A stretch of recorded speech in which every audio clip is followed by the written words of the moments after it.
Sustainable Global Enterprise College of Business at Cornell University here in Ithaca, New York.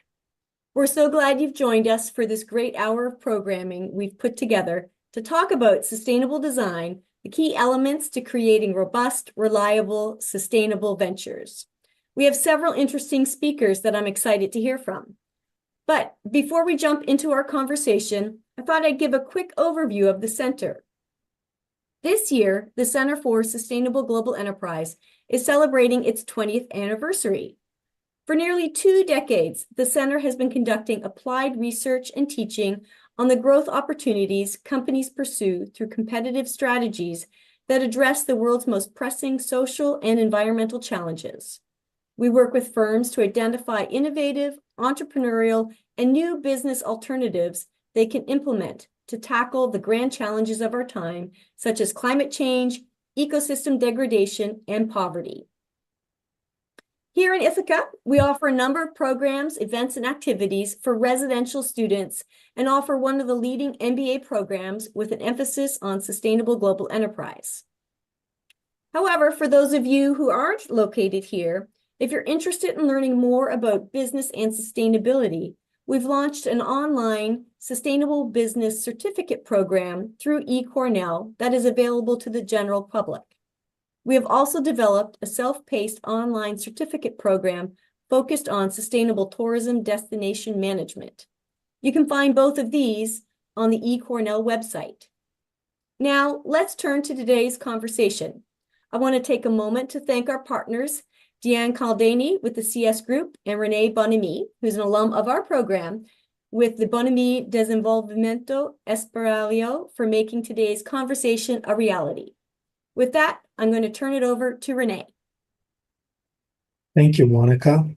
Good afternoon, everyone. It's a pleasure to host this eCornell keynote together with Monica Tunard from the Center for Sustainable Global Enterprise at Cornell Johnson and Diane Caldani from the CSG Group. Sustainable design has been one of my favorite topics since I started working in business. My classes at Cornell made me see the importance of designing the service, product, or business even before it's made or started to evaluate its benefits and drawbacks. It's a constant exercise to evaluate the sustainable impact and also financial impact to plan the business accordingly, which is what I do today. I want to personally thank the center, all the speakers, and the eCornell team who helped us enormously in putting this webinar and this keynote together. Thank you for attending our event. I hope you enjoy it. Diane will continue with the introductions.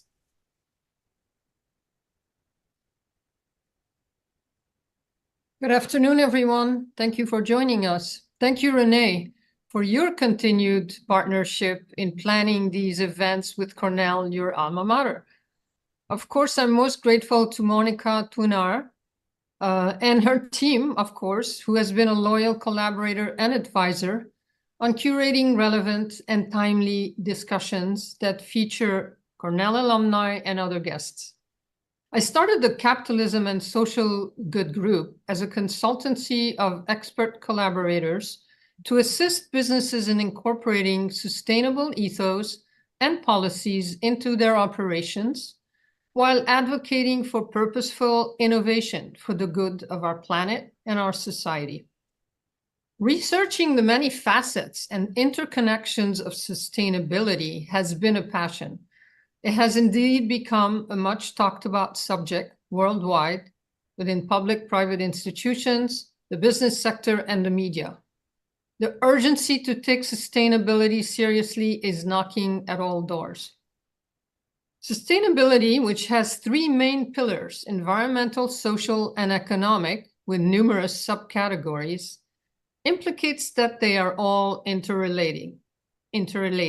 Sustaining or maintaining a system would be an acceptable situation, but research shows that many of our systems are at risk of destabilizing and creating serious problems for all of us.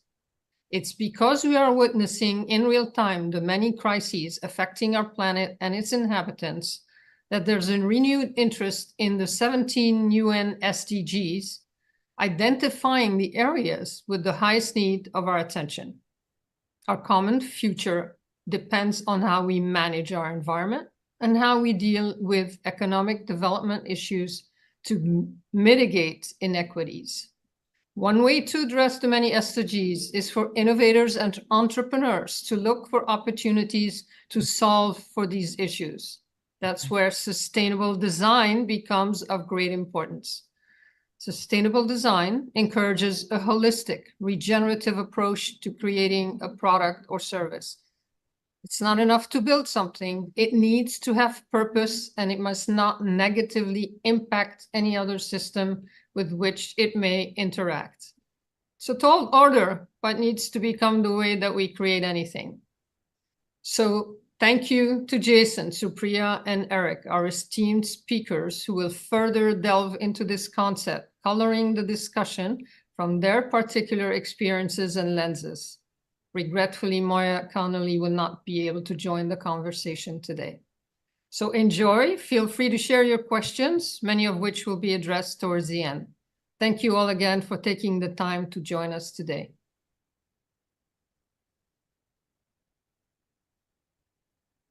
Dion, good afternoon, everyone. It is a pleasure to be here and moderating this conversation. I'm honored to be part of the eCornell universe. And thanks to Diana, Renee, and Monica for putting this all together, and Supriya and Eric for joining us today. So I'm going to delve right into this topic.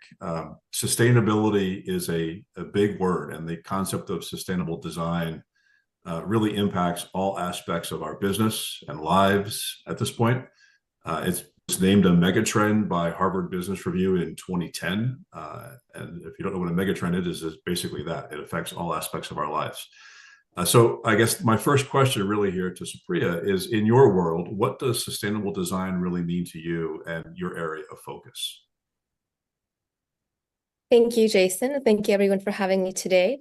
A quick intro. My name is Supriya Verma, and I'm the Chief Sustainability Officer of Bellner Engineering, Inc., where we specialize in green building, more specifically in the North American markets. And on the sidelines, I'm also the founder of the Sustainability X magazine, which is a digital initiative that looks to bring together the environment, economy, and society together for a sustainable future through dialogue, where we can focus on interdisciplinary solutions.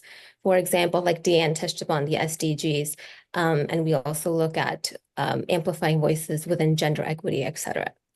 And within this whole vast world of sustainability and sustainable development and the SDGs, my particular interest actually lies in looking at design in terms of climate adaptation and resilience. So for me, sustainable design is actually looking at the human aspect of design, humanitarian design, participatory design, where we can look at trying to empower communities that surround a particular building or whatever solution it is that you are looking to develop.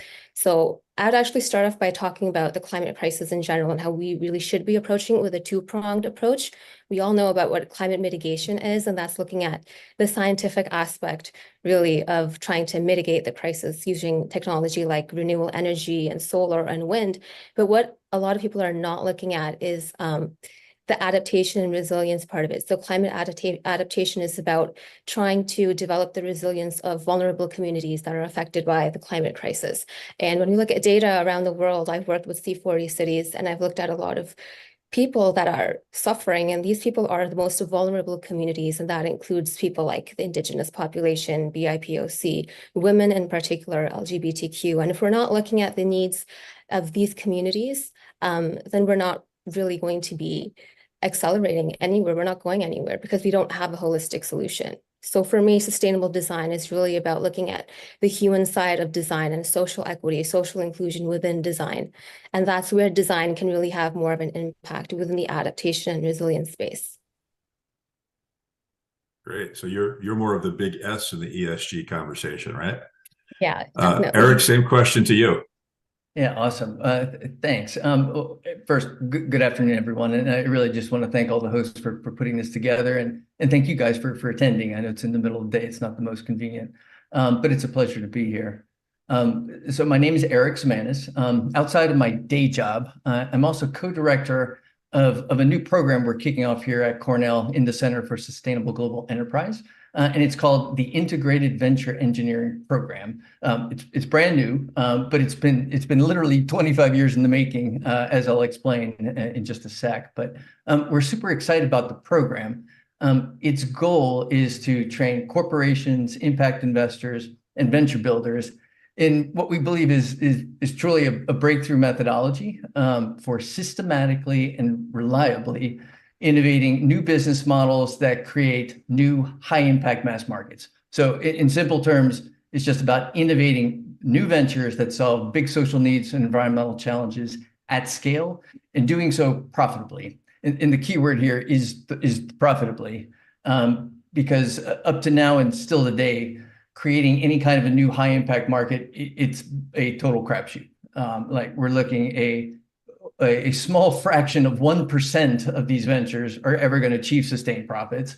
And it's taking a huge amount of cash and time just to like play in the game. We're in millions, even billions of dollars, and double digits in years. The methodology, which we call integrated venture engineering, it massively de-risks these types of ventures. It's about driving down and really slashing failure rates and driving down the time and cost involved in the innovation and building of them. The methodology, it's anchored in, it's the science of complex systems design and engineering, it's a field, a formal discipline. It's been in engineering for like over 75 years. And it originated to solve the very kinds of high complexity, high uncertainty challenges that creating new mass markets entails. What we've just done is we've just figured out how do you apply this science and methodology to new venture creation. As I said, it's been literally 25 years in the making. My interest kind of personally dates back to the late 90s. I was going through an MBA program and met somebody that people on the call, I imagine number know, Stuart Hart. Stuart he's professor emeritus of Cornell. He was a founder actually of the Center for Sustainable Global Enterprise. And Stu inspired the view that solving big sustainability challenges was a big untapped business opportunity. And for me, the topic was so compelling that it lured me into a doctoral program at Cornell to ultimately kind of develop the core framework for the methodology. And over the past 12 years, we've just had just the privilege and the fortune to be able to apply it to somewhere upwards about a couple dozen ventures just across the globe, via corporate impact incubators that we've built and run or that we've guided, and it's been with Barclays in banking, Pearson in education, Unilever and Mars in food and nutrition, with BMW in mobility, SC Johnson, Procter & Gamble in home care, Disney. We've also worked a lot with the International Finance Corp on applying it to off-grid solar. And then today, we ourselves were building a new angel-backed venture that's solving for what is otherwise kind of this enormously high cost and the inaccessibility of small claims dispute resolution. It's a problem that ends up choking up courts and legal systems all over the world. So the methodology it's gotten to a point now of sophistication where we feel like it was ready to kind of bring out to the world. Our goal is ultimately to harness business to solve these big social and environmental challenges. And the best way to do that is to make that proposition a commercially investable one. And that's what we believe the methodology integrated venture engineering does. So I apologize, Jason, if that was a little bit too much background, but I thought it would just be helpful. It would help frame for how we think about sustainability and impact kind of through a business lens. So getting to your specific question, what does it mean in our area? As I've almost framed it, like we don't divorce sustainability from core business performance. So like in the space of new market creation, I would say sustainable design for us means solving the right problem and then solving in the right kind of way.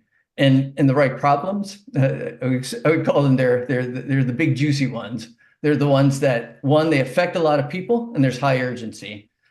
And those are good problems to solve because a high number of people means I've got a big addressable market, which means I have high sales potential. And urgency means I've got a problem that can drive up price points and margins. So there's a business logic for targeting those types of problems. And then the second thing is like, what makes for a right solution? For us, a right solution is one that we generate maximum value to the customer at minimum cost, because it is that spread between price and cost that ultimately generates kind of the free cash flow and the capital that lets us scale a solution and to invest in the ongoing R&D. And the key to creating that spread is what engineers call elegance. In other words, you come up with basically like the simplest way to solve for the problem, for the customer's problem. What is the simplest way? And the simplest way ultimately uses the least amount of people, the least amount of resources, requires the least amount of capital. It's the most reliable. Steve Jobs talked about the term simplicity. He was literally obsessed by it. But this was the reason. He had this engineering mindset. You know that simplicity is ultimately what drives performance, reliability, and your cost structure. Elon Musk talks about it now in terms of simplicity, elegance, in order to delete parts. So it's these two ways of thinking about sustainable design, but through a really hardcore profitability lens. Thanks. That is very innovative what you're doing. So that is certainly meets the criteria for this panel discussion.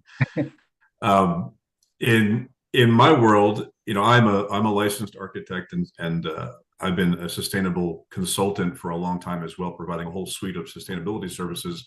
My focus has really been on the built environment.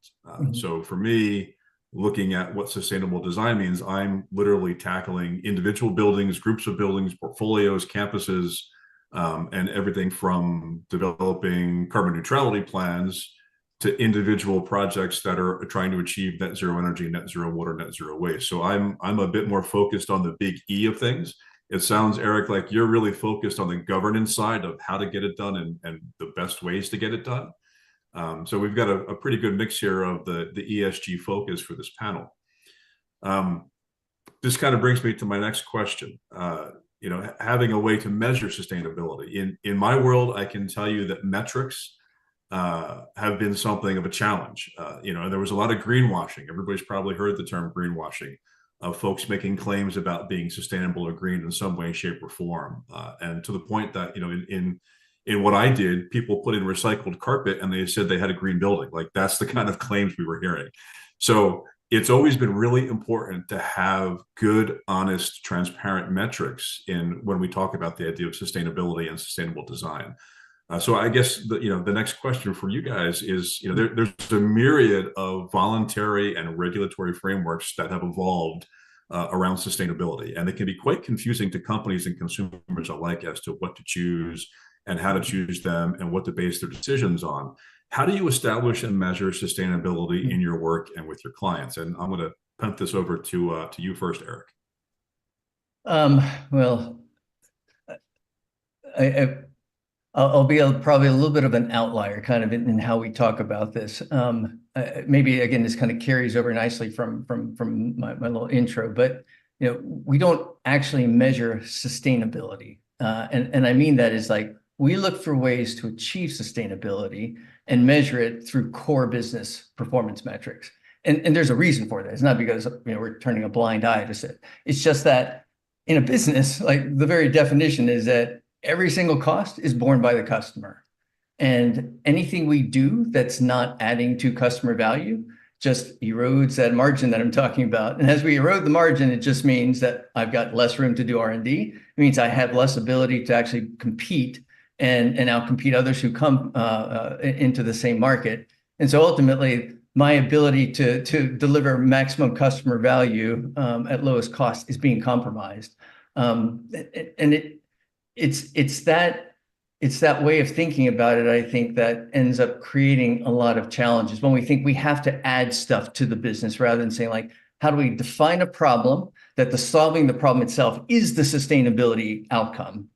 And then we just work as hard as possible to come up with the most elegant solution to it.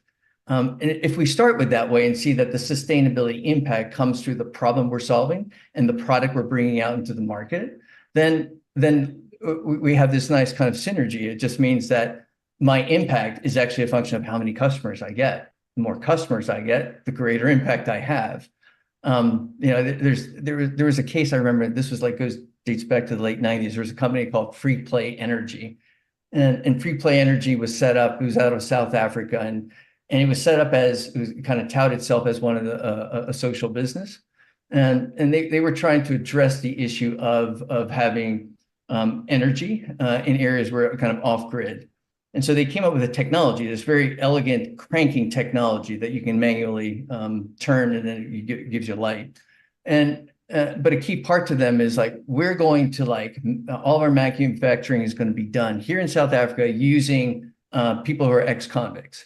And this became the key part of how we're running this business actually is as much about the business.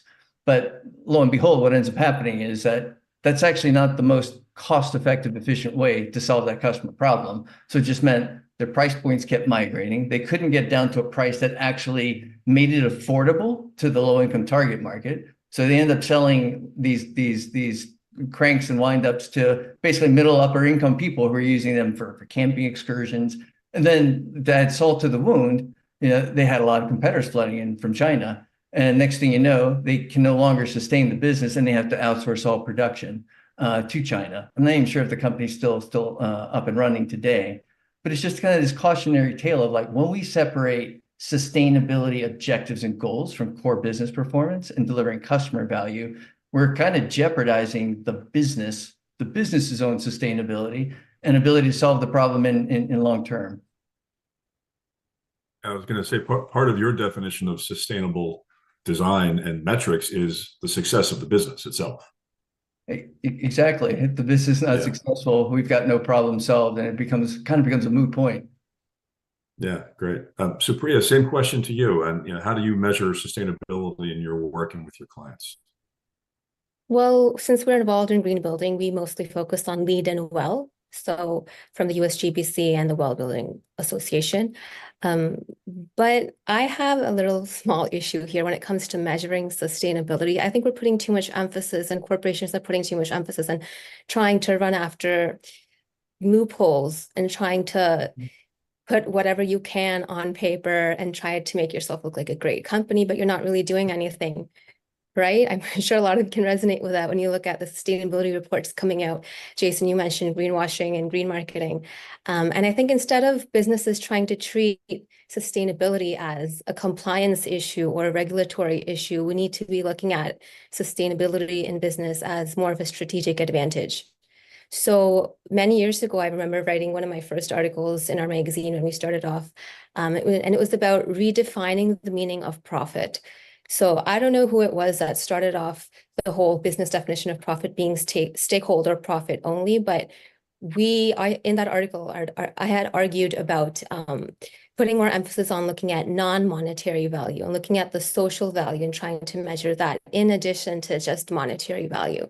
And when I say social value, for example, you can look at your supply chains and trying to dignify them and work with people that are actually doing the right thing, engaging in fair trade and fair wages. And when you're doing the right thing, you'll get the right numbers, you'll plug them in, and you'll actually have a meaningful report.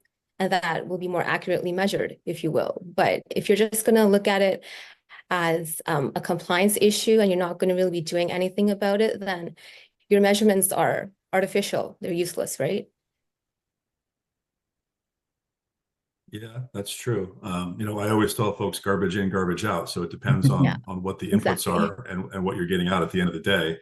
I also work quite a bit with the LEED rating system and WELL. And one of the interesting things I find with WELL is it does bridge into the social aspects, because it has so much inherent in it about policy that go beyond bricks and mortar. And I find when I'm working on WELL certified projects, I'm having conversations about nourishment, movement, mental health, support for lactating mothers, like the kinds of things that I would never talk about as an architect normally to a client, that WELL has sort of brought to the forefront. So I find that rating system to be particularly unique in bringing the social aspect into the conversation.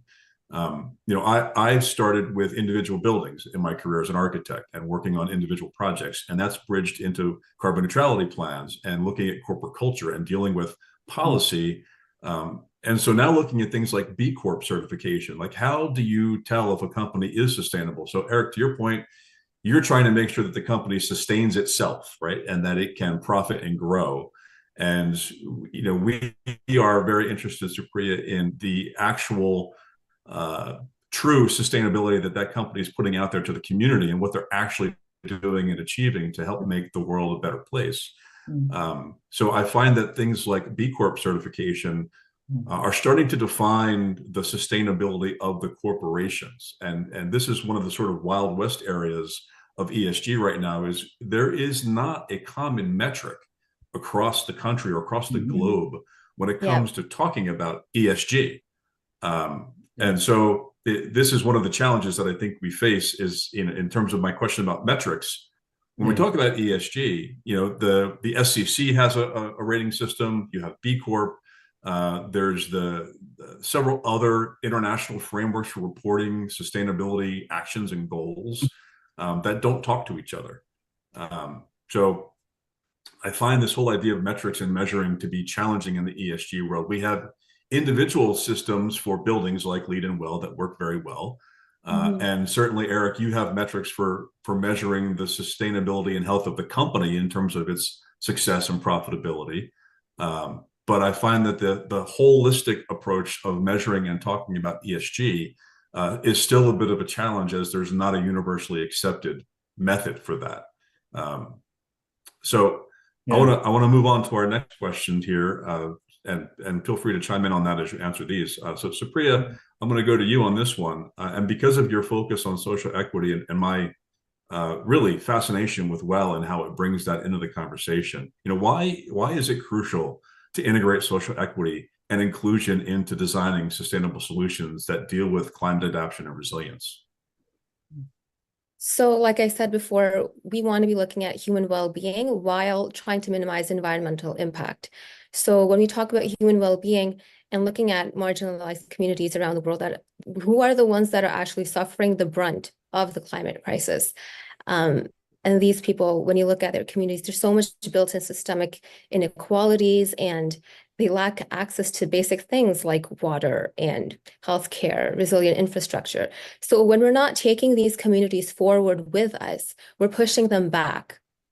If we're not going to help them adapt with us, then they're going to fall back and they're going to become more vulnerable. And we don't want that happening. So that's why we need to be focusing on social inclusion and looking at all of these people that actually need our help through design. Design has a huge, huge impact in this particular area. Eric, anything you want to add to that? Just maybe to clarify, just because I want to give the impression, because one, I feel like it's really easy to put this into a box. The moment people talk about profitability, it's like, oh, you're interested in the sustainability of the company. I'll be really clear. It's like we define impact and we drive sustainability through the problem you solve and then through your product. And that's how a company, because ultimately, again, a company uniquely solves problems, but it has to do with under certain kind of conditions. The same way nonprofits solve different problems, governments solve different problems. They each solve very different problems because they have a different set of resources. They have a different set of constraints and responsibilities to the people giving them the money to do their work. Company gets its money from the customer. And so it can feel really good to say, well, let's measure all these other things. But it's like, your responsibility is to the customer. Just the same way, a politician's responsibility is to their constituency they represent. And, if you want to promote stuff that your constituency doesn't like, you're not going to get reelected and you're not going to be around to make any change in the world. Similar to a nonprofit, if you're not solving the problems that your donors want to see solved and solving them in the way they want to see solved, you're not going to get funded and your programs will evaporate. So I just think we have to think really carefully about what does it mean to do this in a business?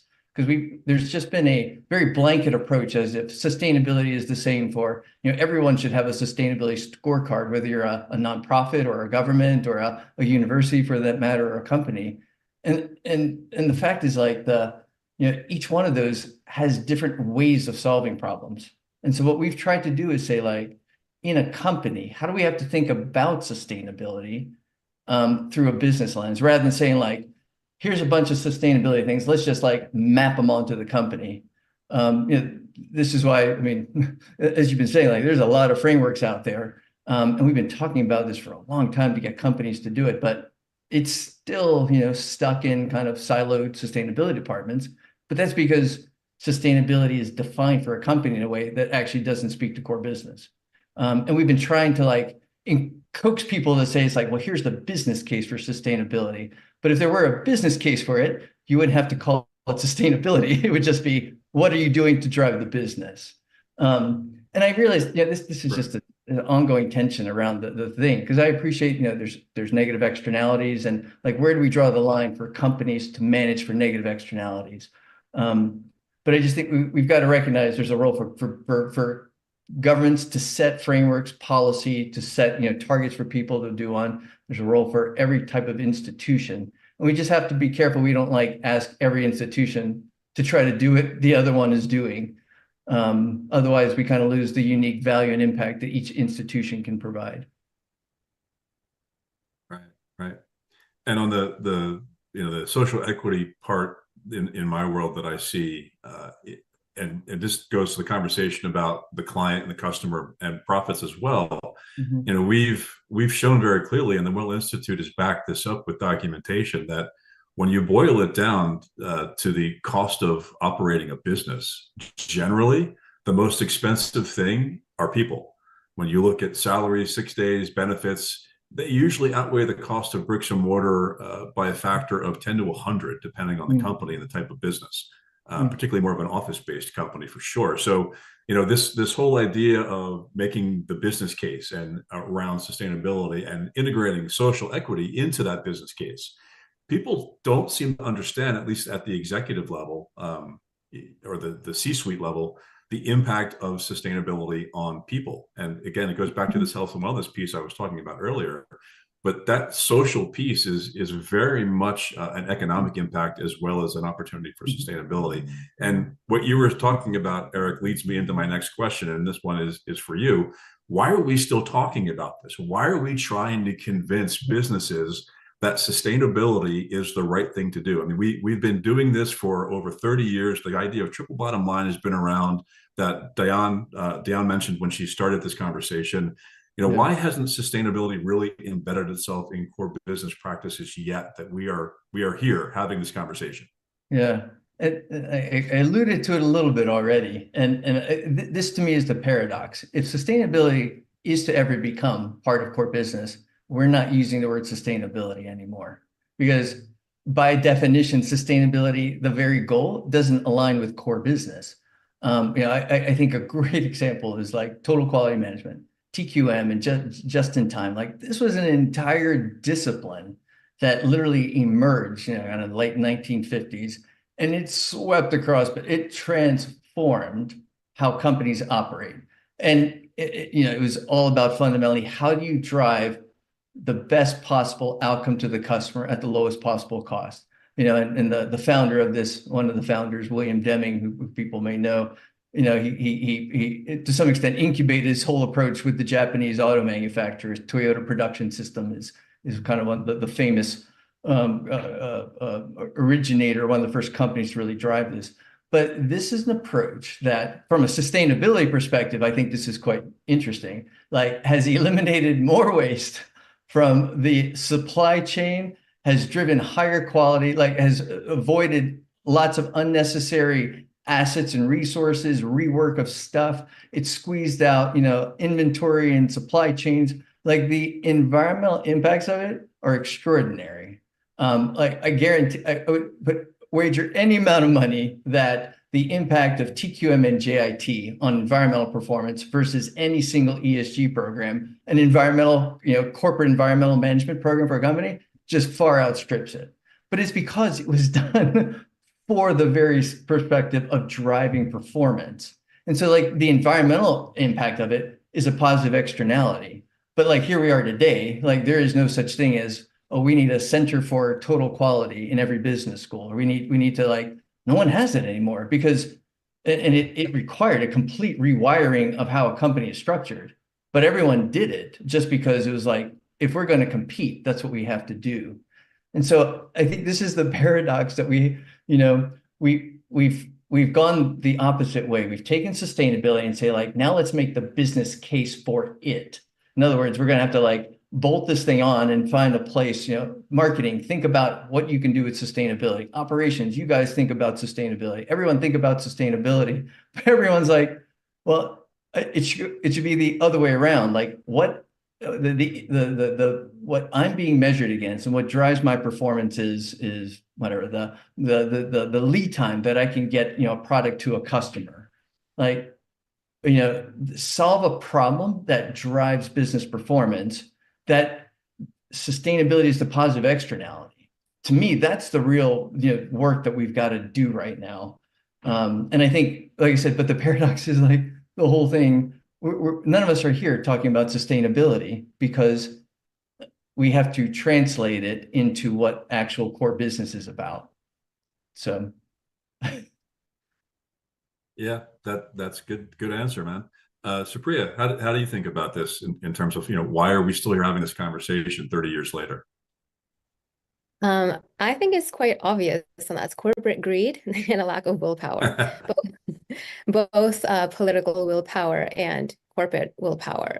So, I mean, one way you can look at it is, again, looking at this as an advantage instead of a compliance issue or something that's seen as a liability, and try to see the value that you can generate for yourself as a corporation and for the communities around you. Just what, like, this is just sometimes I feel like, we've got to approach this and think about it like, companies are asked to do with customers. Like, if someone's not buying a product, we can't blame the customer. And right now you've got to ask the question of like, maybe there's something wrong with the product we're selling, the sustainability product we're selling to companies, because companies, I take your point, Supriya, that like there's definitely greed out there, but I've just worked in so many different corporate settings with so many different corporate teams, and the true desire to like change and impact the world, that's the standard. The greed is the outlier. And we have to ask the question, like, why are there so many willing, desiring people who want to be part of this and they can't? So this is where I'm like, I think we got to turn the lens on ourselves a little bit and feel like it's less of like they're just not listening to us. It's like, our product isn't working. And we got to say, like, what's wrong with the product of sustainability? I still feel like there's a lot of misconceptions out there around sustainable design and integrating sustainability, largely around cost. I think that there's this perception still that it costs too much to do, whether it's a product or a service or a building. I can tell you that the biggest challenge I face on every single project I start is this idea of cost, and having to reassure my clients that no, we can do a sustainable design and we can get to even net zero energy or net zero water or zero carbon, and we can do it cost effectively within a reasonable budget and not blow up the bank trying to do this. And then you have all those other positive effects that Supriya is talking about with the social impacts that those buildings can have, and measuring those. So, I still feel like the answer to this question of why are we still here is because there's still a lot of misinformation out there. There's still a lot of misconceptions around this idea. I'm having the same conversations today about the idea of cost that I was having 30 years ago with people. And the fact of the matter is the market has changed so much, and it's become so much easier to be a sustainable company or to do a sustainable project or develop a sustainable product than it was 30 years ago. But that's not the impression that I get from talking to people still. I don't know if you guys have that experience. And to your point, like in the R&D process, I mean, like it's just that sustainable design, if we talk about literally at a product level, not like at a business model level, when we get that at a product level, like where it shows up is again, like we're trying to create this product that with lowest raw material inputs that we need. So I feel like it shows up definitely in a quote eco-efficiency. It's just no one's thinking about it in that way. To your point about can you design for greater performance? I think so. Like reaching into my limited architectural side, but like the famous guy Amory Lovins, Amory shows that, like if you really want to solve, these problems and like make a massive change, you got to literally start from the system all over again. You can't just like insert little sustainability pieces here and like, there's only so much you can optimize the energy system once you've already built your house. You're kind of trapped within a certain performance, but you really got to like literally start over and reimagine the house itself if you want to get rid of, your whole energy components like he's done in his the snowmass, kind of the famous snowmass office. So, I think it's the big transformational leap that is what is really hard for companies to do, simply because, like if you really want to move the needle, like you got to rethink the company. And going back to like the issue that I raised previously, like this kind of transformational impact, there's a term in business called disruptive innovation, like moving from a film-based, photos to digital. And like it's a massive cost. It's a massive risk today. And that's why I actually think companies want to take these big transformational leaps, but they can't because we don't have a methodology that doesn't require you to, bet the farm and say like, okay, we're going to stake our entire company on this. I'll invest billions of dollars. I mean, even like Amazon and Google today, just in the past year with the change in interest rates, they basically shut down all the ventures that are sitting in their new ventures arms that are sitting in all the ones that we just like are music to our ears, but they've shut them all down. And it's because, you can't even Google, you can't lose $1 billion every year on ventures that don't have a path to profitability. So right. Anyway, that's why I'm just like if we can really solve this issue of bringing the cost structure down, driving up reliability, build new ventures the way, with the success rates that engineers can like land on Mars, you got a 40% chance of landing on Mars. Think how crazy that is. And a business success, selling meal kits, Blue Apron, has got like a hair's chance of being profitable. You're like, something's definitely wrong with how we're building ventures today, if that's the case. Yeah. So I want to ask one more question and then open it up for the audience. And Supriya, I'm gonna end this with you because I think this social focus is really key. How do you see social equity really enhancing the resilience of communities affected by climate change? I see it in a way, I mean, we really need to go deep into this and we need to get serious about this. That's one of the main things I want to say, but we really need to look at participatory design and actually going out into these communities, talking to the people and looking at the problems that they're facing and trying to bring them to the table with us, bring people from those communities and populations to the table when we are making those design decisions and involve them in decision-making processes so that their needs can actually be addressed. And when we do that, we can help enhance their community's collective capacity to kind of deal with climate-related changes when they come. And we also don't want to further push them back, right? Which is what I've always been saying. And we also want to look at things like clean water, resilient infrastructure, and healthcare, and trying to empower those communities so that they can move forward with us. It's kind of, in the business world, this would be, doing research and customer research, right, to gauge interest and desires on your end, Eric. And in the built environment world, it is really kind of the same thing. Like we really need to understand the needs of the community and make sure that they are properly integrated into the discussions and the design to get the best results at the end of the day. I want to open it up to Q&A from the audience so that we can get some additional feedback with these folks. Just wondering if we have any questions from folks here. So I see a couple that have come in. This one is from Dan Varnum. Interested in business ventures, very interested in harmonious global business structures. Just really have no idea what he's doing. So I guess, what is a business venture, a harmonious business structure, a global business structure? Sorry, is that a question for me, Jason? Yeah, I think that's going to be for you, Eric. What is it? I'm not quite sure where harmonious came from. I guess what are the types of ventures we're talking about? Like we're talking about like what we've done in the past with Barclays Bank. So you look at people who are subprime in the market. They're paying like 30+% on credit cards. they're needing to manage half a dozen credit cards are being circulated just because of, suddenly you get a spike in expenditure. I've got a car repair. I've got a medical bill that comes in. The next thing you know, you're juggling, $6,000-7,000 on average credit card balances at a 35% APR. Quickly takes a lot of money out of someone's pocket when you're earning at 40K a year. So we would start that process like, how do we actually bring really truly affordable credit, like a step change in the affordability of credit to someone who is subprime?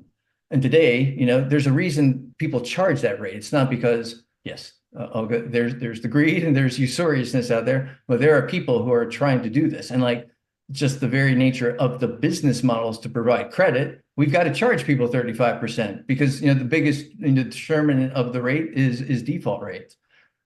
So how do you completely come up with a new business that's able to take a 35% APR down to a 10% APR? One of my favorite examples, just in terms of not something we created, but it's probably one of the few examples of a company that's gone in and solved like a huge social problem, and you see the link of completely reimagining the business model, and that's microfinance. This is a field. This is about providing really small loans to people who need I need $100-200 in order to buy some petty products that I'm going to sell, or products I'll sell through my rural kind of duca, or I need to buy some fertilizer and seeds for farming. And again, there is no one able to provide credit to someone at the amount of $100 at a way that would be anywhere remotely affordable, using kind of the old way of I come in, I evaluate your credit worthiness, I look at your FICO scores, your tax returns. Obviously, you can't do that with somebody who's a smallholder farmer and has got no credit footprint or doesn't report their income through these or have an annual report that they put out. And so otherwise, you'd have to go out and you'd have to spend a ton of time trying to personally evaluate. You spend hours evaluating someone's credit worthiness, which just means they want $100 and it's going to take me 5, 6, 7 hours. It's the interest rate would be untenable. But so what Muhammad Yunus, who was the founder of a company called Grameen Bank that won the Nobel Prize for this, he's like, all right, well, we obviously can't optimize that business model. We can't do due diligence any more effectively. So how do we create a business model that gets rid of it? How do we eliminate due diligence? Because that's the problem, that's the bottleneck that's kept the cost structure so high. And so they hit on this idea of we're going to have peer pressure. We're going to have a peer loan. There's not going to be anything like an individual loan. I'll give it to peers. And oh, by the way, in order to ensure people repay, so I don't really have to worry about whether or not what's your credit worthiness, I'm going to create behavior change that essentially bakes in a behavior change mechanism by making everyone jointly liable for everyone else's loans. So long story short, he reinvents the entire kind of field of microfinance, or creates the field of microfinance by reimagining the entire business model. And now you can get a $100-200 loan where before there was nothing. You'd be stuck, unable to go buy the inputs. So that's the kind of work we aspire to do. Find problems people aren't having, they don't have a solution available to them, and then figure out what's the business model that can actually do that. Good. Supriya, what does an idea of a harmonious global business structure sound like to you? To me, that sounds like an integrated approach, actually. So looking at the environment, economy, and society together, and having an interdisciplinary focus on trying to develop holistic solutions. And this kind of goes to another. This was really a statement made by one of the audience members here, from Carlos, that sustainability can be measured by incorporating environmental cost and social cost into the net benefit estimate. This idea of cost that I mentioned before, I'm often struggling with the idea of first cost with clients, but when I start to ask them about the idea of total cost, and that includes environmental costs, social costs, long-term, costs of operations and company, the conversation changes. So I'm curious to hear your ideas here when it comes to this idea of costs and really looking at measuring sustainability correctly. What are your thoughts on that? So again, like I said, measurement to me is a little bit of an issue because we're not measuring everything that needs to be measured again when it comes to the social measurement aspect. So when it comes to the social aspect, I mean, we can look at things like the impacts of educational initiatives that you might have taken within the community, or look at the effects. For example, if you were a business and you were trying to empower a community, maybe you're in agriculture, you help try to set up a community garden, you can look at the effects of that and then try to incorporate those metrics into your larger reports. I mean, there are lots of ways to do it, but you need to be specific. And again, it becomes very specific depending on what industry you're in and what you're doing exactly, right? Eric, any thoughts on that question or statement related to cost and social and environmental impacts? Yeah. So again, I know I sound like the the meanie here, but we run into the problem again of like who's paying for what, and this is the classic externality problem. But again, it's not just a business problem. There's externalities that happen with everything, and I think we just have to be really. You know what my biggest worry a lot with sustainability is like it's amazing how we frame it as like it is sustainable, and like and we're striving for zero impacts. Like I don't believe that exists. End of the day, whether or not you're going to have an electric car that's going to be mining cadmium out of the Congo and devastating communities there. We're in a better shape from some person's perspective. But in other cases, we're creating other problems. Like we don't live in a world where we can like not impact the environment. So the question is like being mindful and being really as not like burying stuff under like, oh, this is a sustainable solution. For me, actually, like when we start to say that, we're covering up, all the problems that we're creating. And like let's recognize that the moment we have externalities that there are implications to that. But again, it doesn't mean like you're good, because again, by definition, you're not going to solve all the externalities. You can't. There's always going to be them. And the question is, how do you deal with them?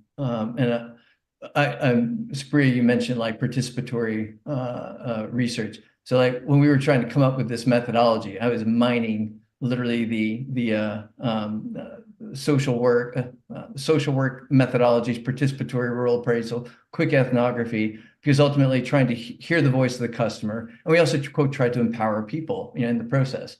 And what we end up, we bring together, 20 people to be part of a business team to work with us. And, quote, even at the community level, like people don't all have the same view. There is no such thing as like the community. It's like you're even negotiating trade-offs, and one person wants to run this piece of work, another person doesn't. If you want to empower someone by giving them, the job to work on something that they're actually not that well equipped for, then the other people feel like that the business was being put in jeopardy. So it's like we just need to recognize we're constantly negotiating and managing this, and rather than trying to create this, I feel like we polarize the whole thing by saying like, oh, that's sustainable, that's not sustainable. You go back to literally what does that mean ultimately, right? That's the problem. What does it mean to be sustainable for a particular topic or product or building? And how is that defined to everyone's acceptance? I'm compelled to ask this next question because it really has become a buzzword and a buzz subject, and it's around artificial intelligence. So, is AI playing a role in sustainability, and do you see it as a way to be able to help be more sustainable in what you're doing in your work? Supriya, I guess I'll ask you that question first. It does help try to brainstorm ideas that maybe we could not have come up with. There are several benefits, but again, they need to be practical. So you do want to use AI, but you don't want to rely on that heavily. And Eric, how about you? I'm a little bit Are you seeing AI in your work yet? Not in, I guess I would start at versus saying like, how do we bring AI into our work? I would say like, if we look at AI as a technology, the same way you look at it as like, I can generate energy through, photovoltaic cell. So looking at it as a base of a pure technology, same thing like with blockchain, like, but I would start with it and say like, given the unique kind of functionality that comes with AI, where is it that we can solve, where can it uniquely solve problems that today exist in the world? So I don't look at it as much as saying like, how do we bring AI into our work, but rather I just see it as like someone's cooked up, I don't know, this might be dating me, but like flubber. I've got flubber that just I invented in the lab, and I'm like, what can I do with this? Because it's got properties that nothing else has. So where can I find problems? Oh yeah, I don't know enough about AI to even like be trying to riff on this one. But guaranteed that anytime we come out with new technologies, there are problems that it can uniquely solve. Yeah, I mean, it's like anything else to me. It's a tool. It's another arrow in the quiver, so to speak, right? I've used it to help generate concepts and ideas for sustainable design that we then modify, update, refine along the way. I think AI is going to play some role in streamlining, in at least things like the production of construction documents and ultimately the building of buildings. I think some of the menial tasks right now are going to end up getting relegated to AI functions. We have a large library of CAD details, for example, for buildings. Well, why do I have to have somebody, constantly on every project manually put those details together when I could simply tell AI that I am doing a building of this type in this scale, and it can go pull from that library and assemble that sheet for us to look at.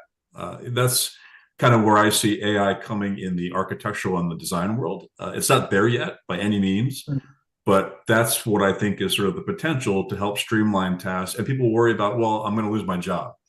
Not really, because you're going to spend time doing other things that are a better use of your time at the end of the day, in my opinion. So, I think AI is here to stay. We're still learning what that tool is and how it can best be applied, especially to the concept of sustainability.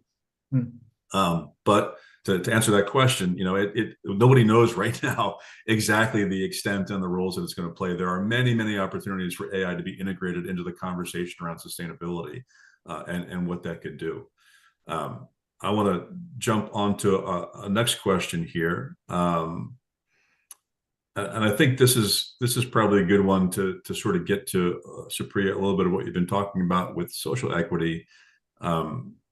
So this question came from Scott Graves. What do you think about the rationale that large corporate organizations, due to operating at scale and due to corporate culture, will not offer the best solutions? The best solutions come from localized, often rural sources that we should really be allocating resources there to. What are your thoughts on that? I think that's a great point. And that's where where the innovation lies, and that's where the vulnerable communities also lie.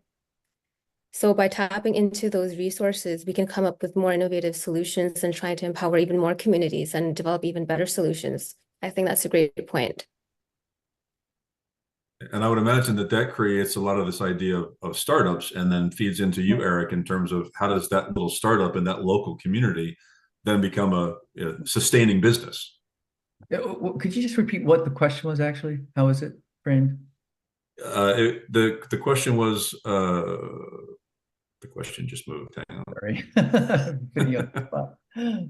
But when you talk about localized solutions, that's what sustainability is actually about. Trying to go local, empower local communities, and looking at local solutions. So that is a really good point. But there's was it around localized solutions working out? Well, basically, it was the idea that large corporations aren't going to come up with the best solutions because of their nature and their culture. More focused, I would say, probably on profit. That the best solutions come from localized, often rural sources, and that we should really be allocating resources there. Yeah, well, again, I want to get into like almost kind of the simple kind of like, well, they're big corporates don't understand the local, like people work in big corporates are live on the ground. They live in those very countries. They're from those communities. So like they actually do have a lot of knowledge. And you have this tension of like, quote, local solutions. Like, what does that mean for its scalability? Like if we design something that is so idiosyncratic to something local, like what does it mean now to replicate and grow it? I think that the tension we always face in, quote, solving big problems is like, how do you find a way to solve a problem in such a way that actually kind of has this ability to be scaled? So that, and anyway, so I don't know. I'm really cautious about like prior, or they have this like quote, privileging the local, because you also have the other thing, like innovation just doesn't come from like, well, I understand the local problem. It's also kind of seeing patterns, seeing like different ways things have been solved, taking a solution that came from one area and bringing it into yours. And a lot of times that requires, if you have a quote global or kind of a broader perspective and seeing a lot, suddenly you got more to bring to it. So it's not one or the other. I guess for me, it's always been the combination. Like you're always trying to marry really deep local knowledge, but then marrying that with really kind of the breadth of perspective that lets you come up with something, a very new solution. Because, like, at the end of the day, if you just keep seeing everyone farming in the very same way, like where's the inspiration going to suddenly hit? For like a low drip irrigation technology. Anyway, so I think it's a little bit of both rather than seeing it one or the other. So I again, think like that's why when we talk about inclusive design, we need to be looking at customized local solutions particular to that specific community. So instead of trying to focus on one big solution and trying to market it to everyone, it's not a one size fits all solution. We need to be looking at individual communities and customizing those solutions for each individual community. And corporations can do that if they try to shift their focus. Yeah, and I think the key thing to sustainability is diversity, right? As well as a holistic approach. Yeah. I think, and on that note, we are at our time. So to be respectful of everybody, I want to thank Supriya and Eric for this great discussion. We could talk about this for hours, Yeah. obviously, and there are questions that we did not get to answer. So I apologize to those folks, but you can always feel free to send those questions in to any of the speakers or to eCornell, and we would be happy to get back to you. And I'll turn it back over to Monica and or Diana if you have any closing remarks. Thank you, Jason. Thank you, Supriya. And thank you, Eric. A fascinating conversation. It's clear that there's a lot more that we can discuss on this topic because, it feels like it's being imposed on certain companies or, institutions. But on the other side is what Supriya is talking about, that there are communities that have been forgotten. So we need to find a balance, and that's what this is trying to do here. So a great conversation, and we hope to curate another wonderful conversation for you or two in the fall. So stay tuned. And again, thank you all for attending, and we wish you a great rest of your week and summer, and see you in the fall. Thanks, everyone. Thank you for having me.